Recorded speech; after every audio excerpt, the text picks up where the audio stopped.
Hello friends, I am a Ukrainian who does not leave the territory of his country. I would like to tell you what is really happening at the front with the help of animation and the information that the Ukrainian armed forces are giving us. Support my work by liking it.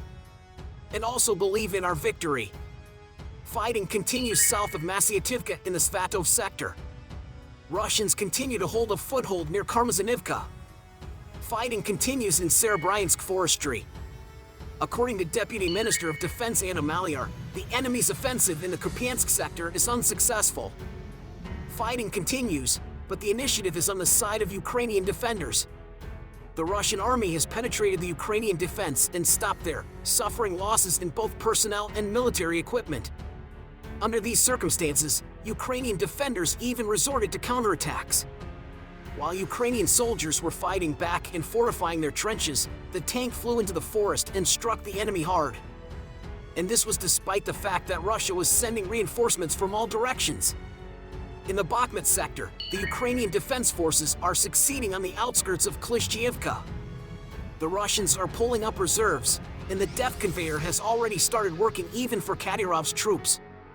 Fighting continues in the rural areas, namely near Orikhovo-Vasylivka, Berkhivka and Yahidne. Ukrainian troops are also conducting offensive operations north and south of the city of Bakhmut. They are having partial success, consolidating their positions. At the same time, the enemy is putting up strong resistance, using reserves, and suffering heavy losses. He does not give up without a fight. In the Avdiivka sector, the Russians attacked the ventilation shaft of the Trudovska mine near Krasnohorivka. In this footage, you can see how the soldiers of the 36th Brigade discovered and destroyed a Russian mobile electronic warfare system near 2 south of Starolanivka with the support of artillery.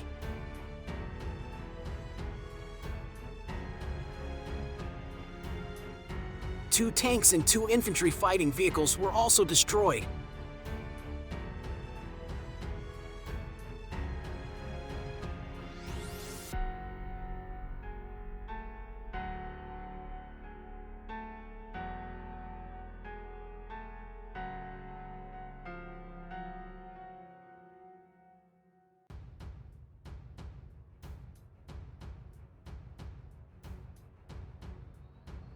The Azov battalion entered the Tokmak direction after a long absence.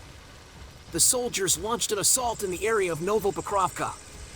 In total, the Russians lost about 3 companies in the south over the last day. Near Volodar, our drones created a nightmare for the Kafirs. In Mariinka, Ukrainian defenders repelled the enemy's assault with the help of aircraft and bombed their equipment.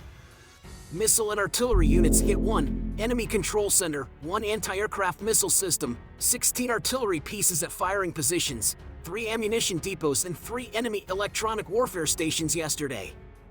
In the Melitopol sector, the defense forces have advanced to a distance of about 1 kilometer, and in the Berdyansk sector, Ukrainian troops have taken over the dominant heights in Staromayorsk, thus dominating the enemy. Valery Shershin, spokesman for the Taurai Defense Forces, said that Russia is focusing its main efforts on holding company strongholds and preventing further advance of the defense forces. He emphasized that the situation in the Velika-Novosilka Eurozone area in the Berdyansk sector is hot, with Russians using Lancets drones. In Crimea, a fire broke out at an ammunition depot at a military training ground in Kirovsky district. Eyewitnesses post videos of explosions. The Tavrita highway has been blocked, the so-called voice of Occupy Crimea Sergei Aksionov said in his Telegram channel. Residents of 4 settlements are being evacuated from the area adjacent to the landfill, which is more than 2,000 people. The Russians have not yet named the cause of the fire. Either one of the missiles failed to reach the target or it could be a sabotage. And who knows, maybe a few drones found their target. In general, it detonates, everyone is running around fussing. But the main intelligence director of Ukraine reported that Russia was evacuating troops and hiding real losses.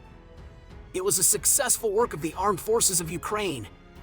That's all for now. Thank you for watching and see you soon.